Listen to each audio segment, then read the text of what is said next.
Päätös lähteä tekemään pitkää elokuvaa toi eteemme uusia haasteita.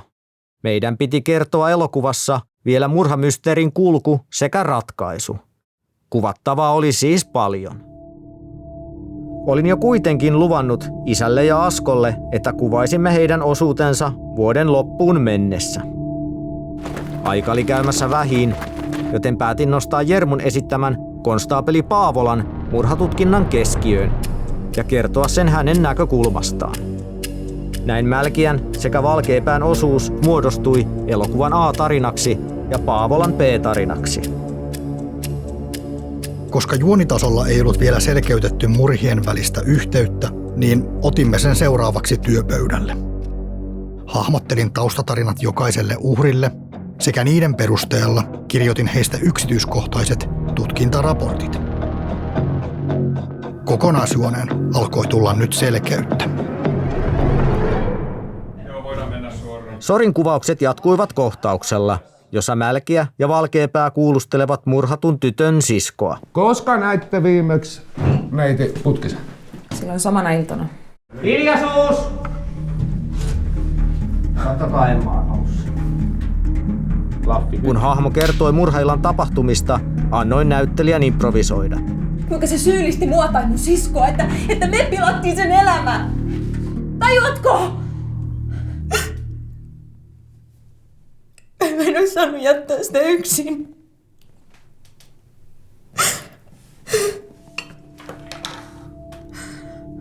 Kiitos. Täytyy sanoa, että se oikeastaan kaikki mitä mä tarvitsen. Okei. Siis onko se nyt niinku tässä? Jotta saimme kuvaukset ylipäänsä järjestymään, piti omaksua useita eri rooleja tuotannossa. Itse toimin samaan aikaan tuottajana, lavastajana sekä näyttelijänä. Mutta käsittääkseni Kähkönen oli töissä vain laatua. Vittu. Varsinkin näytellessä tuntui aina, että olin mukana väsyneenä, koska kaikki muut hommat veivät voimat. Kestääkö pinna? Tuon kuvauspäivän jälkeen tuntui, että kuvasimme sitä oikeaa kontaktielokuvaa. Olkaa hyvä! Ilmassa oli sähköä ja minusta tuntui, että olimme saavuttaneet parhaan terän koko tuotannon aikana.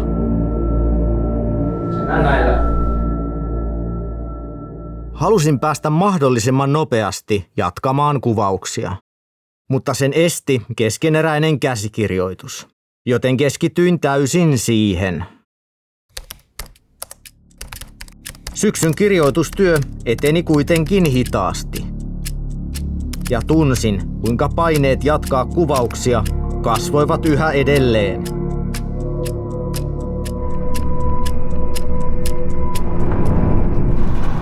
Asiaa ei auttanut se, että isäni soitteli minulle yhä useimmin ja vetosi, että kuvaukset olisi saatava pian valmiiksi.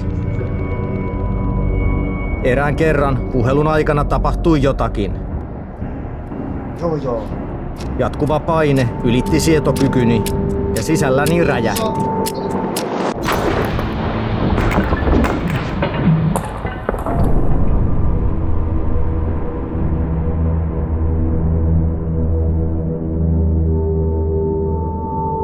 Ymmärsin, että ainut ulospääsy tilanteesta oli vain jatkaa kirjoittamista.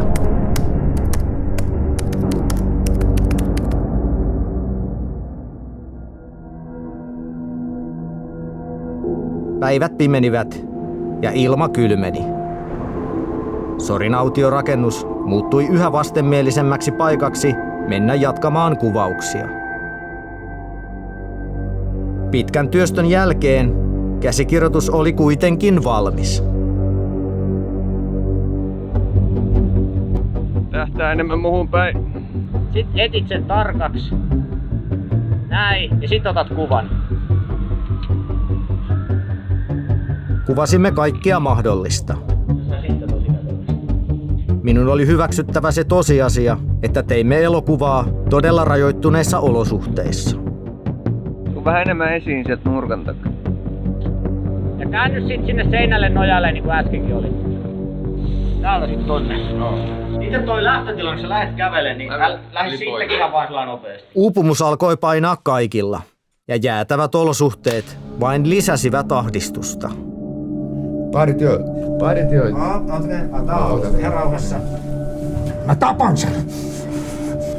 Lamannuttava väsymys sekä epäuskoinen tunne, kuinka kuvaukset vain jatkuivat vuodesta toiseen, kalvoivat työryhmän mielialaa. Sitten aletaan kuvata. Voiko siellä olla hiljaa, kun me kuvataan? Mitä vaan? Hiljaisuus! Jälleen kun kohtauksissa oli dialogia, kaikki hajosi. Keskity. Mä sanon sulle sen Reppa ja Asko. Keskity. Näkyykö tää kuvissa, jos vaikka Timo pitää tuota tuossa? Mun täytyy sanoa. Mun pää hajoaa. Millä mä täältä menen, kun sä oot täällä? Joonas väistää. Mietin, voiko tekeminen enää vaikeammaksi mennä. Voidaan vaan miettiä, että millä se ottaa se vauhti. Kun sä kummalta puolella se kuvaat.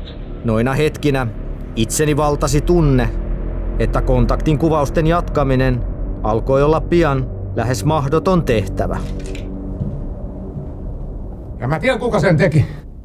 Onko se mua? Kato. Koska ottojen kuvaaminen, erityisesti dialogin suhteen, oli yhtä painajaista, ymmärsin, että oli jälleen tehtävä radikaaleja päätöksiä. Vitumoinen pamaus! Sä et tiedä mikä siellä on, ota ase ylös! Poistamalla dialogia sain näyttelijöiden ilmaisun vapautuneemmaksi. Kävele vähän eteenpäin! Mikä siellä on oven takana? Joku on siellä! Toinen pamaus! Vitumoinen pamaus! En kaihtanut enää mitään ohjauskeinoja. 21. kamera. Sitten kuuntele! Onks siellä mitään? Kuuntele! Mieti, kuuleeko sä mitään se oven takana? Hyvää juttua. Reagoi siihen!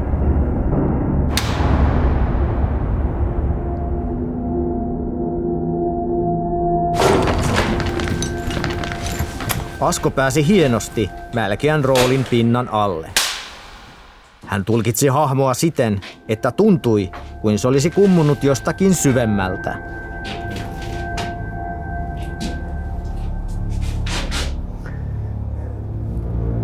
Jo vuosia kestänyt projekti ja ehkäpä myös Askon omat tuntemukset elämässään vahvistivat ilmaisun voimaa.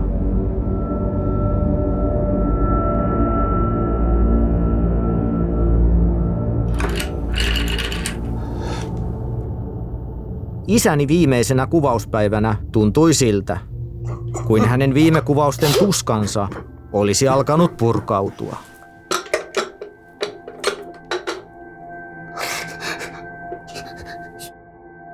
Kiitos! Mä vedin vähän omaakin.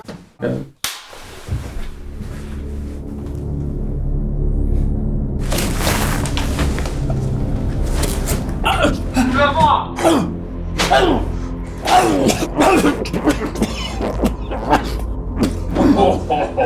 Pääsee valkeampään elementtiin.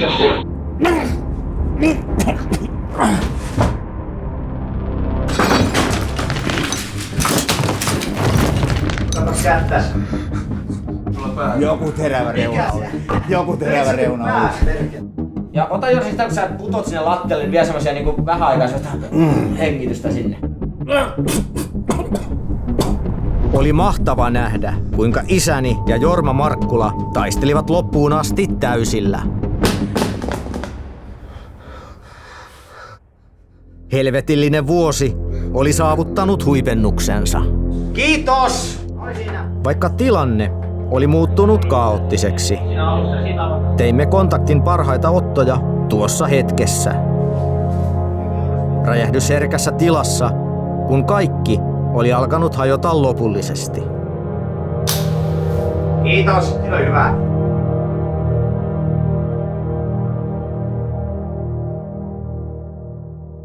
Nämä olivat isäni viimeiset kuvaukset kontaktissa. Hän riisui rusetin ja lähes 8 vuoden matka valkeapäänä päättyi.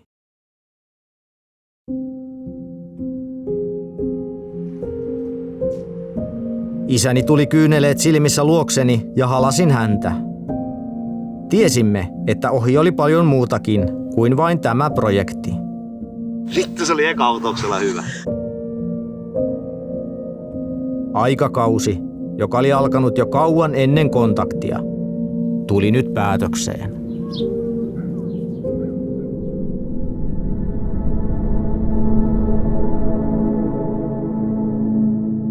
Vuoden lopulla tyhjensin Sorin setit viimeistä kertaa.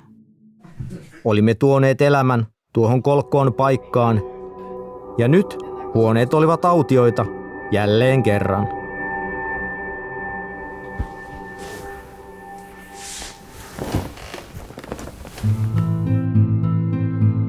Kun muut viettivät jouluaattoa, lukitsin Sorin ovet lopullisesti. Sinne jäivät Mälkiän ja Valkeapään kodit sekä niin monet muut setit.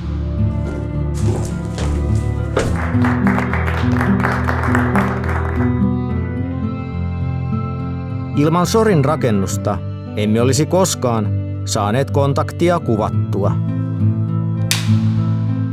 Olin väsynyt, mutta samalla helpottunut sekä toiveikas. Emme palaisi tänne enää koskaan.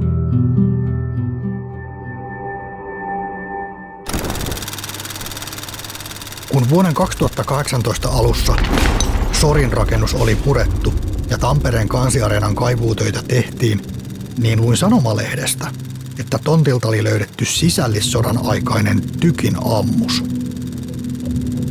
Nykyajan hengessä voisi jopa uutisoida, että kontaktia kuvattiin räjähdysvaarassa.